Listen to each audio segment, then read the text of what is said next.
This is Dr. James Crosby, Head of Sustainability at Advantage Utilities. I'd like to ask, could your organisation be more of an energy sector hero? Are you interested in improving your sustainability as a business? Well, now you can obtain the expert view and guidance on renewable energy solutions, on-site generation, carbon accounting, and sophisticated grid energy purchasing options through Advantage Utilities. Our team of experts use the latest tools to better analyze, track, and reduce your organization's energy usage and carbon emissions. To find out how Advantage Utilities can become your one-stop shop for all your energy and sustainability needs, please visit www.advantageutilities.com or give one of our passionate and friendly team a call on 0208 131 4747. Hi there, and welcome back to the Energy Sector Heroes podcast. My name is Michelle Fraser, and every week I will speak with incredible people who share their lessons, experiences, and stories from their time spent in the energy sector. Hi there, and welcome back again to this week's episode. If you're new to the show, then please take a second to subscribe and even consider sharing the show with just one other person.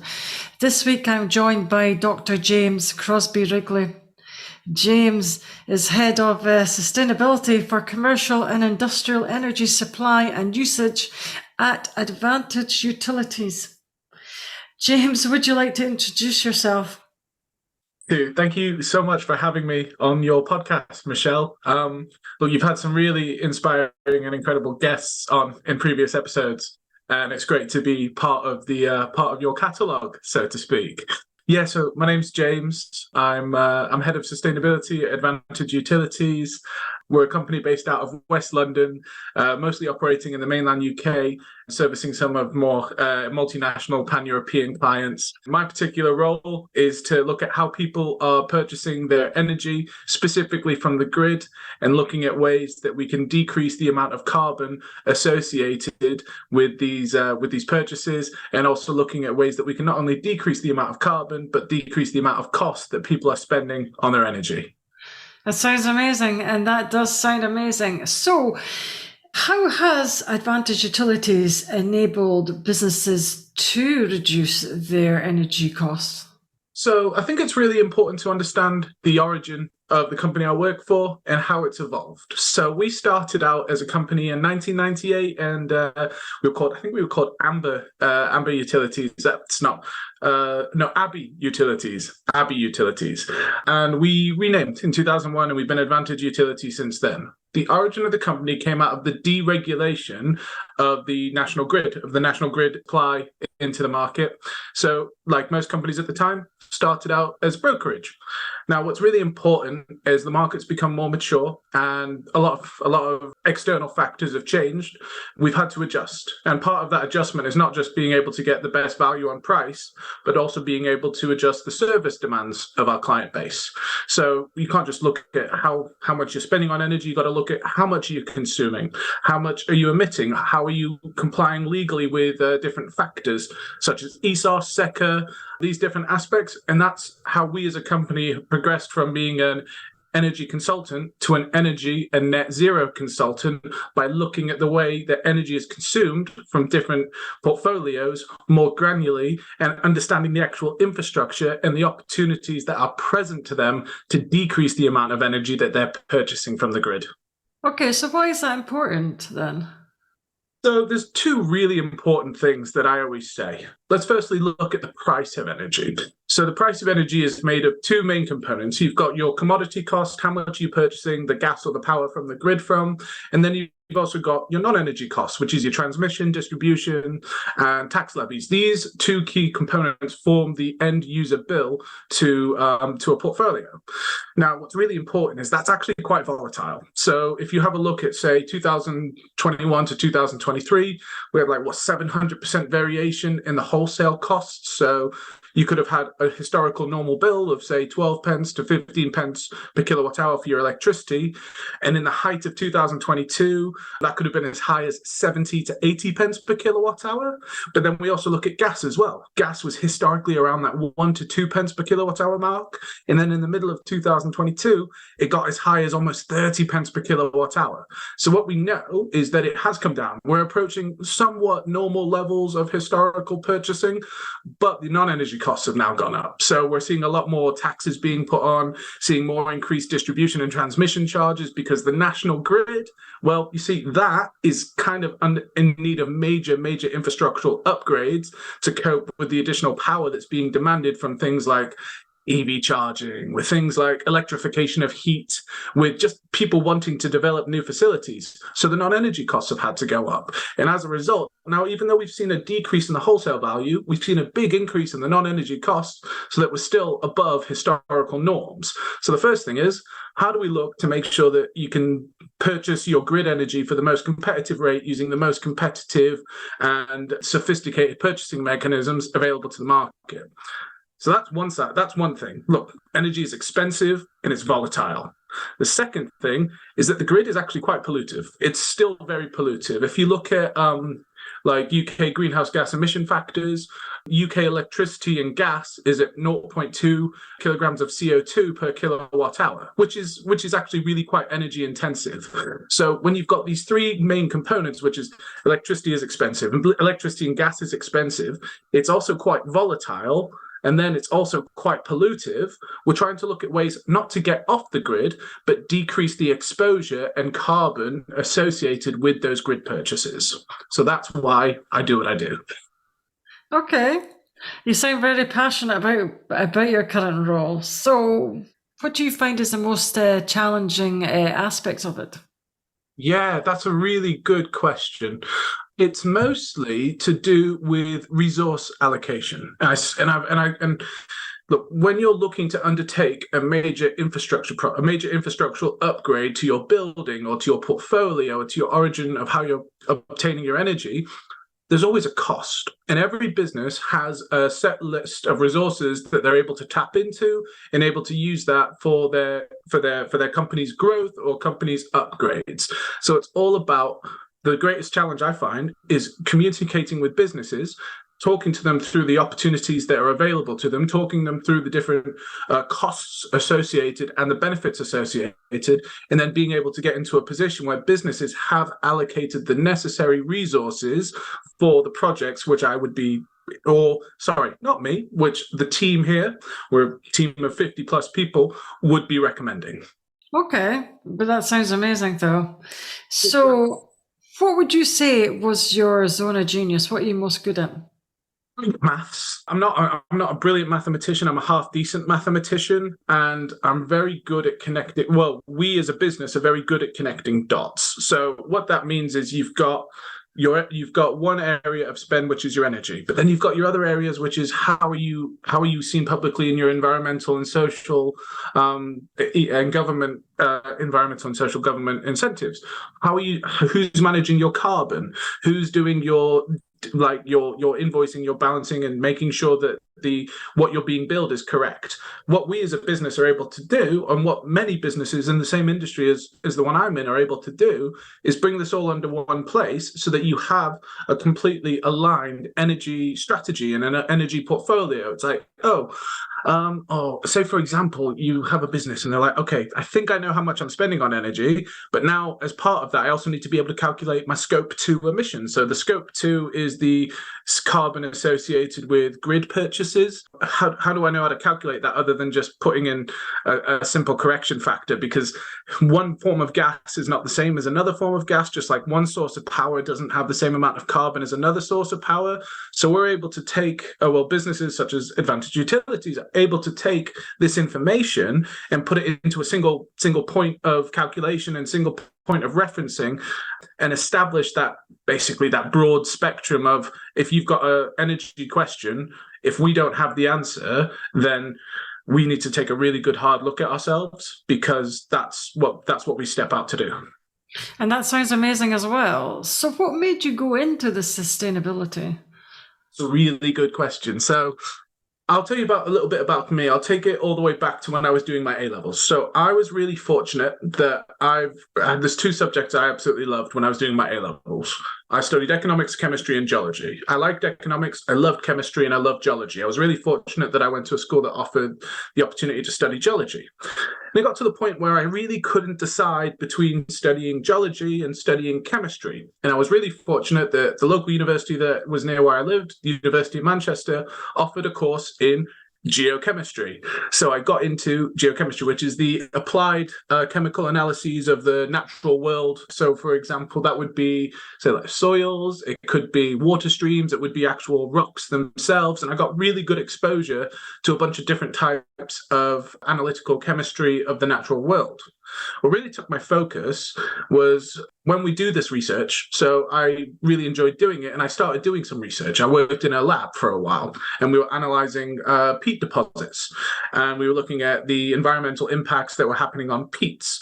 And then I started out into wanting to do a bit more research. So then I went to Scotland. I went to St Andrews and did a master's degree in geochemistry. I did the same exact level, but I did it at a master's degree in a more specific field, which was looking at long-term evolution of Earth's chemical composition.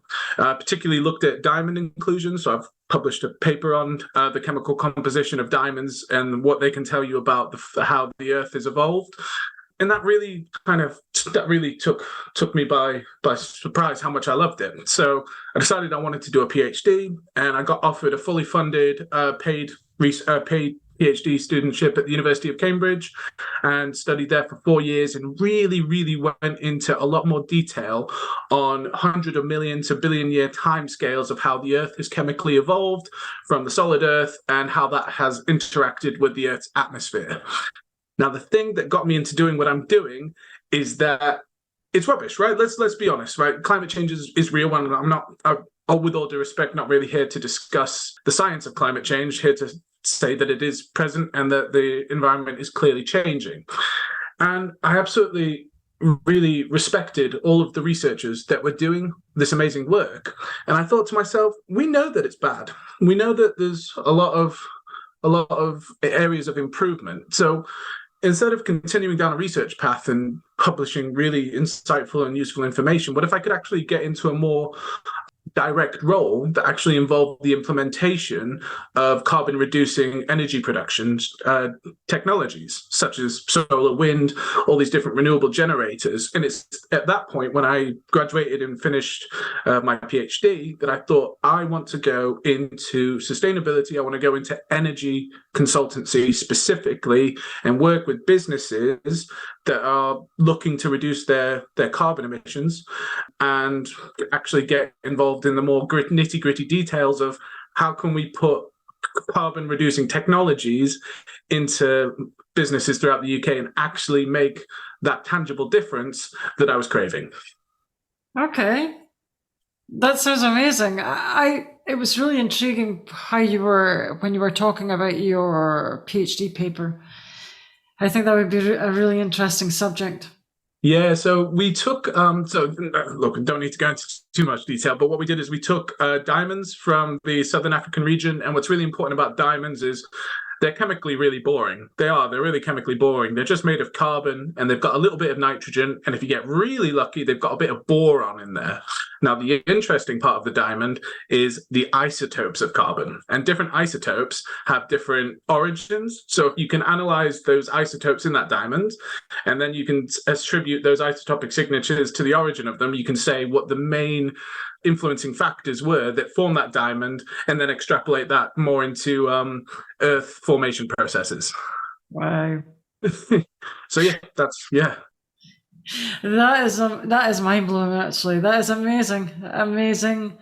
I'm quite speechless now. That is amazing. I'm going to ask you another question. What more could businesses do to ensure their energy bills are as low as possible? How would you advise them to do that? Yeah, so this is actually my day job, is to take energy bills, to take portfolios, to take operations and say, look, you're consuming 1 gigawatt hour of electricity and 1 gigawatt hour of gas. you're spending this much on your gas. Well, there's two really good philosophies that I like to throw out there. The first one is the greenest form of generation is also the cheapest form of generation. So like say, what do you mean by that? I mean, let's take a really good example from rooftop solar. Rooftop solar is where you install solar panels on your rooftop, and they will generate electricity, and that will feed directly into your building. So you don't purchase, so it decreases the amount of energy you're purchasing from the grid. Now, that is obviously a renewable energy source, but then they say, how does it decrease the cost? Because solar panels are expensive, and it's simply a product of the supply chain for solar panels has become so mature that you're able to buy them for really quite affordable prices now. The cost of installation and the installation supply chain has matured so that it's actually able to be undertaken much faster than it would have used to. And then secondly, when you actually look at the cost of the energy that you're saving from not buying from the grid relative to the total cost of installation, it's significantly cheaper. A really good metric is something called the lifetime cost of electricity, sometimes referred to as the levelized cost of electricity. What is the price of the kilowatt hour that you would, in theory, be purchasing from the PV system that you would have otherwise been purchasing from the grid? And what you do is you do total PV generation divided by total cost of installation plus ongoing costs over the forecasted lifetime of the system. And the metric that we always get to is 5 to 8 pence per kilowatt hour. Now, if you get offered a 20-year 5 pence per kilowatt hour energy contract in today's day and age, it's too good to be true. That's what a lot of people say. It's too good to be true. The wholesale pricing is at 8 pence per kilowatt hour. The non-energy costs are at 10 pence per kilowatt hour. I'm grateful to get 18 to 20 pence per kilowatt hour. Why are you going to offer me why would you offer me a 20-year contract at 5 to 6 pence per kilowatt hour? And I say, I'm not offering you an energy contract. I'm offering you an energy solution, an actual generation source that is yours, owned on the building, and would directly be decreasing the cost of the amount of energy that you're purchasing from the grid, thus saving you money and decreasing your carbon. That's the first philosophy I like to have. The second philosophy is really quite basic. The cheapest and greenest form of energy is the energy which is not consumed at all. So what that means to say is if I can make some changes to my facility or make some changes to my operations that decrease the amount of energy that you're purchasing from the grid, that is A, going to save you money because you're not purchasing it, and then B, save carbon because the carbon associated with that energy purchase is just non-existent anymore because you have not purchased it. And what does that mean, though? How does that actually come into fruition? What does it look like? And the obvious one is, can you do things more efficiently? I'm not a process engineer. I'm not going to tell you how your business can run more efficiently. What I can do is point out technologies that would undertake the same operation or same function as the one you're currently using, but do it more efficiently, thus decreasing the amount of energy that you're purchasing and thus decreasing the amount of carbon that you're emitting. Oh, and by the way, because it's saving you money, it also has a return on investment. And the particular technologies I like to work in would have a return on investment of say 2 to 4 years, which is, it tends to tick that business case box that a lot of companies put together. What does that actually look like? What's an example technology? And the most ubiquitous one that you would see is lighting.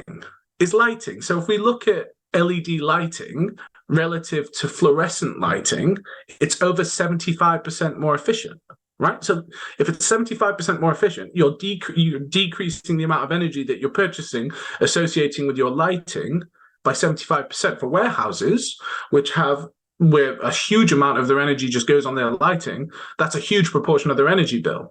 But also you save money because LEDs, they're typically 7 to 10 year operational warranties, whereas a fluorescent bulb would have been 5.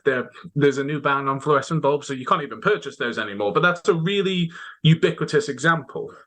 Another ubiquitous example would be a building control or an energy control management system, whereby you're able to remotely control the the heating and the lighting conditions so that it's only operating when it's needed. And if you want to get more sophisticated than that, you can link your heating controls to atmospheric meteorological data sets so that it can have responsive, predictive, real-time responses so that it produces the amount of heat in response to ambient air temperatures as opposed to an arbitrary power setting on your heating infrastructure.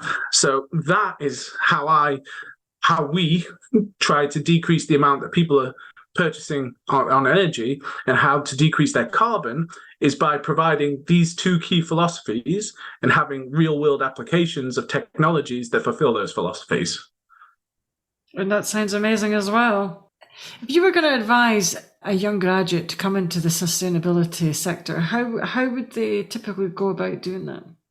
Wow, that's a really good question. So there's a few different ways that you can approach it. So sustainability, renewables, it's actually a very, very broad field that encompasses many different disciplines. So you could look at it from a construction perspective, and you can encourage people to go into civil engineering or mechanical engineering and get the actual hands-on real skills that are required to engineer, develop, and construct different projects, be it rooftop, be it utility scale. So you can get that kind of background. Another way of approaching it is going into a mathematical mindset, where you then could move on into some kind of financial employment.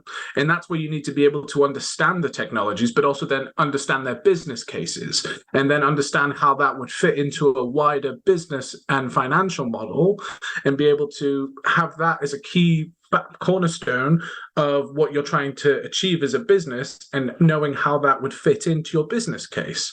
But then you can go down say that's a really good application for the STEM field: science, technology, engineering, and mathematics. But if we look at it towards more the historical literature side of things, well, under a huge part of this is now you need to have the correct insurance, the correct underwriters, the correct understanding of how would this impact on your insurance premiums. And a lot of these artistic literature, they would potentially move into these more I'm a STEM guy, right? So I'm doing a terrible job of explaining reading, but they would have to be able to have a really good understanding and in-depth knowledge on more of the qualitative sides of a project. And that's where they would go really nicely into. And then last but not least is the vocational side of things. So if you're actually looking at direct apprenticeships, there's a huge amount of apprenticeship schemes that are now being offered through large construction companies, because what they need is, we need the manpower. One of the biggest problems, or woman power or person power, let's go with person power. What we need is more, because what we're really struggling with is having enough skilled people to actually deliver the jobs. You've got a lot of James Crosby Wrigleys out there that have big thoughts and big ideas and run a lot of models and do a lot of really valuable in early stage processes.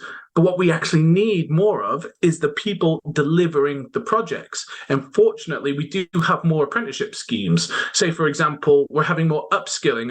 As we see more electrification of fleet, the traditional mechanic is also having to become versed in softwares associated with electric cars, or understanding the mechanical and electrical interplay between these electric vehicles. We're in a huge period of transition, and what we're really struggling with is having enough high-skilled, good labor to be able to deliver these big ideas. Okay, but that sounds interesting. I didn't know that there was quite a lot of apprenticeships on offer in the sustainability, because they're quite rare, actually. Yeah, well, thankfully, because of higher education now being mandated until 18, there's more opportunities for people to look into different routes of employment, of which one of them has skill sets directly associated with renewable and sustainable technologies. Yeah. Okay. A really good example would be, say, for example, Amazon. Amazon's a very big company, and they have their graduate scheme, and a lot of that is spent at places like the Manufacturing and Technology Centre just outside of Coventry, where they learn about sustainable manufacturing processes as part of their apprenticeship scheme, because it's really important to the future of large companies such as that. Okay. It sounds amazing. So, if you were going to interview someone, to interview and hire someone, what typical skills would you look for? Well, first thing you need is passion. Do you actually want to do the job, right? Because in the industry I'm in, we're really lucky that it's something that a lot of people want to do. So the first thing I want to understand is, are you passionate? And why are you passionate? Does it what really motivates you? Is it purely environmental? Is it self-fulfillment? Is it because you care about, say, the future, if you want to have children and want to make the future a better place? I want to know. We all want to know what motivates you. Why did you actually apply to the job? And then secondly, it really depends at what scale or what point of the process that you're involved in. So the process that I'm involved in is very interpersonal, because what we have to do is we can build a lot of models. We're very good at building models, making 3D renderings, CAD drawings, and putting all this stuff together. That's great. That's what I would argue at the point that I'm involved with the process, that's 40%. The other 60% is being able to communicate that.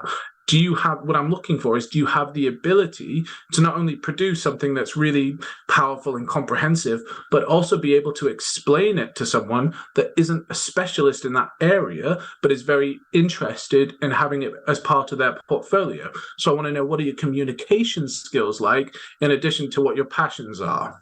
And then at my point, not the last thing, but one of the other things is, I really care about what your technical skills like. Are you good with numbers? Are you good with modeling? Do you learn quickly? Are you willing to think about multiple different technologies and then how they integrate together? So in a hierarchy, so to speak, we're interested in passion, we're interested in ability to communicate, and then we're interested in technical ability to produce the product that you're communicating with. Sounds amazing. So I was going to ask you, have you ever had any career disasters? Let me think. So I'm quite early on in my career at the moment. So it takes a long time to get a PhD. I finished it when I was 25 or 26.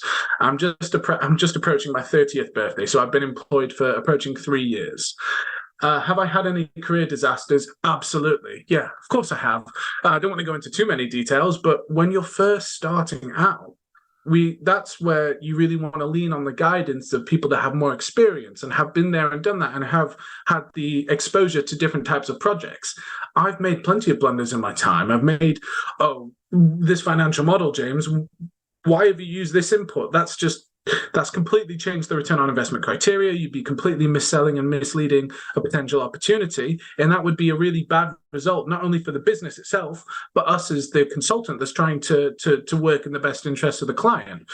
And in those disasters, I've been really fortunate to be able to lean on some of the more experienced people that I've been exposed to, that have been able to make sure that didn't happen, so to speak. I don't want to go into granular details, of course, but yeah.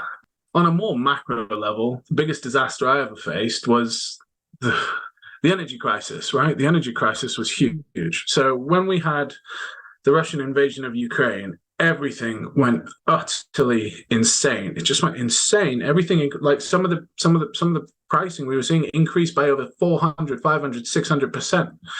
And what that leaves end customers doing is scrambling. They're scrambling like, oh my God, I've got a business to run here, and one of my overhead costs has just gone up by 600%. How was I supposed to see that? How was I supposed to know what to do? And that's when people get scrambling, like, what can we do? Clearly, we can't not buy energy from the grid, but we need to talk to someone about what other solutions we have in place. And that was a complete disaster, because we want to help you. We want to do as much as we can. But unfortunately, I can't help you tomorrow. I can't help you next week. The way that these technologies, these large scale projects work, is we're going to take 3 to 4 months before we could even see something coming into fruition. So in order to navigate that absolute catastrophe, we had to adjust the strategy. We had to encourage more short-term purchases, encourage people to be a bit more, what you would say, agile and respond to the market, because it will come down. And it did come down. Of course it came down, because it was unsustainably high in the first place, but it was high. So we encouraged people to change their strategies in order to respond to this utter catastrophe that was the Russian conflict in Ukraine, and still ongoing as this podcast is recorded. Yeah, I do remember that. Yes, it was a very difficult time for everybody, I think so. So you were saying that you had some really good mentors during your maybe short career. What was the number one thing that you took away from them that you think that was the most valuable? Yeah, so I've had in my career, I've been professionally employed on 3 different occasions. One of them when I was interning when I was 21 years old at an environmental consultancy. Secondly, when I was employed to do my PhD. And thirdly, when I was employed at Advantage. I've got 2 real standout leaders and mentors I've been privileged to work with. The first one was my professor at Cambridge, my PhD supervisor, someone called Sally Gibson. She's a professor of volcanology and igneous petrology. She's a genius, to be honest with you. And what I was really lucky to do is that she has an incredible amount of experience, not only in the field, but in the world of academia. And when I was first entering academia, it was very overwhelming. There's a lot of different people, and you get a lot of imposter syndrome. And I was really lucky because Sally is a genius, but she's also a born and bred Yorkshire person. She's very down to earth, very like, don't get ahead of yourself, look at things objectively, because I'm a very excitable person. That's probably my biggest trait is I'm very excited, very passionate, and get very into things. And if something doesn't go quite right, it can affect me and it can demoralize me. And what was really good with Sally is not only did she know the material really well, but she also understood the industry. She understood academia, and that was able to calm me down. Now, transitioning from the research academic environment to a workplace environment, that's a completely different environment. Instead of interacting with academics, interacting with researchers, it's all about interacting with business people. It's about interacting with stakeholders. It's about interacting with people that may not know as much about the product as you do, but they are going to grill you over it because technically you're asking for their money, right? Let's call it what it is. You're asking for their money, so they're going to put you through a grid, and that's a completely different method of communication.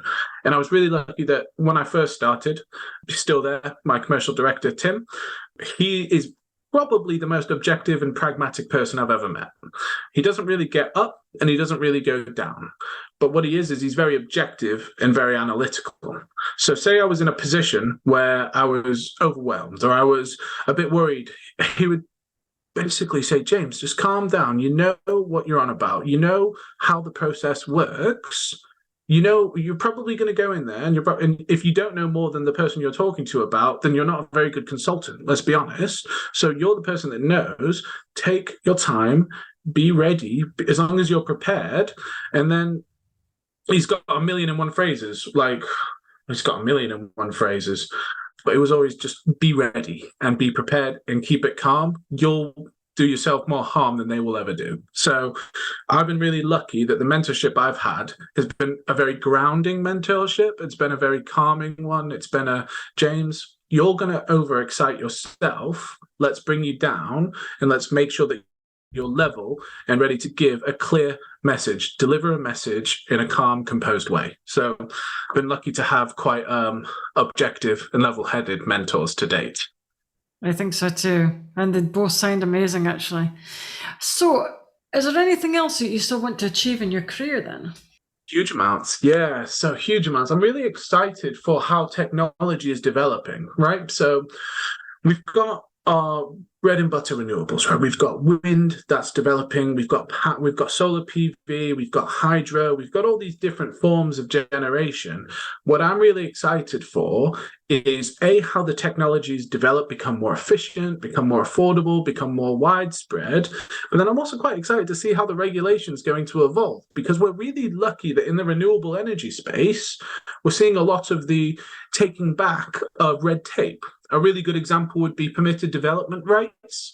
So Historically, if you wanted to install a solar PV system, you would have to apply for planning permission because that was a visually impacting technology that could be seen from the roadside. Then what happened is that progressed, that permitted development was 50 kilowatts. Then it progressed to 1 megawatt. And now what we've seen only 6 months ago is that permitted development has now changed to 5 megawatts. It's huge. So we're having this scaling back of red tape, of legal constraints. And what excites me about that is the amount, and what I want to achieve is basically work with that, work with the greater market freedoms that we've got for the technologies to become more powerful, better, more affordable, but then also for their ability to become implemented into the market, to become easier and more widespread, and understanding to become more ubiquitous. And for the passion that I have, and for the outlook that I maybe self-righteously have, to become more implemented with working businesses across the UK. That's what I want to achieve. Where I'm going to achieve that, I'm really enjoying working in the UK at the moment. I've recently got married, got a child on the way. I'm very, very excited about what's happening here in the UK, and I'm very familiar with it. And of course, we've got emerging markets. And if I have the opportunity to provide input and assistance to these emerging markets as they look to develop their renewable infrastructures, policies, implementation, then that's something I would love to be involved with. I think it is. I think it would be really amazing. I've traveled a lot myself, and it has opened my eyes quite a lot. Why are on-site generation and on-site efficiency savings important aspects of the journey to net zero? Because we always Excellent question. Yeah, because we always talk about net zero, and sustainability is seems to be the forefront of it. Yeah, so the concept of sustainability has actually evolved quite a lot. So I guess more granularly, what I work in is energy sustainability, because sustainability, you've got your social concepts, but then you've also got your environmental concepts, which go beyond carbon. So that is looking at things like biodiversity net gain projects, looking at rewilding projects. So my real focus is on energy sustainability. Where's energy coming from? And the carbon associated with that, and the impact of the generators having on their environment. Now, why are they so important to net zero is because Scope 2 makes up a very important component of overall carbon emissions. So what we're looking to do is, what we're legally obliged to do is become net zero by 2050. But the big problem that we've got is that some people would argue that that's not actually feasibly possible at the moment. We do require a lot of innovations in technology. We do require a lot of progress in how generators are being sourced. That's fairly fair enough, right? We're not there at the moment, but we're looking to get there. Now, Scope 2, which is the area that I care most about, is a really important component of overall carbon emissions, a really important component. And on-site efficiency and on-site generation, in essence, quickly diminishes Scope 2. It can provide so if you've got a generation and infrastructural asset, and then you combine that with operational changes, you can quite quickly see Scope 2 emissions decreasing by over 50%. I've been really fortunate to work on a few different case studies over the past 3 years where we've taken one particular facility that was consuming 1.7 gigawatt hours of energy a year. We installed a very not oversized, but very sizable solar PV system. We installed some on-site efficiency technologies called voltage optimization, made sure that they were legally compliant because there's G99 regulations, but we made sure that that was compliant. Then they undertook their own internal investigation to look at how were they operating, what could they do better, what could they do to optimize their consumption patterns. And that 1.7 gigawatt hours of energy went down to 8.8 gigawatt hours of energy, like 60% reduction. And that's a really good example of, if you've got the resources, if you've got the ability to implement these technologies, you'll quickly see the carbon savings, let alone the financial savings. Okay, sounds amazing. So I was going to ask you, what motivates you when times are tough? I'm really motivated by the team I'm in. So since starting at the business I work in, we used to have it contracted out to an external consultant. I was hired as a potentially brainy, technically savvy graduate, and I've been really lucky that I've had my colleague, my boss, Tim, my mentor. He says to me, James, there's two things that you need to have a successful career. You need to have talent, and you also need to have timing. And I'm really lucky that I've got timing on my side. I'm working in the renewables and the sustainability industry just as it's expanding. Do I have talent? Let time tell. Let time tell. I'm good at maths. I'm good at research and stuff like that. Am I good at this? Let's find out. And what really inspires me is that we've had the opportunity to expand the team here. So we've made a few additional hires. And what's really great is the people that have come into the team are just as enthusiastic as I am. They're really passionate about what we do and why we do it and how we communicate with the people. So when I'm having a really tough day, I'm able to look at the team around me, the people that I was involved in the hiring process with, and thinking, yeah, today hasn't gone my day, but tomorrow is going to be my day, because although I'm not feeling my best, the people around me we're all working towards the same common goal with the same foundational underpinning motivating us to why we do it. And it's that reason what motivates me is because it's not just me doing it for my own selfish interests. I'm forming a larger group of people that are passionate about what we do. And that sounds amazing, actually.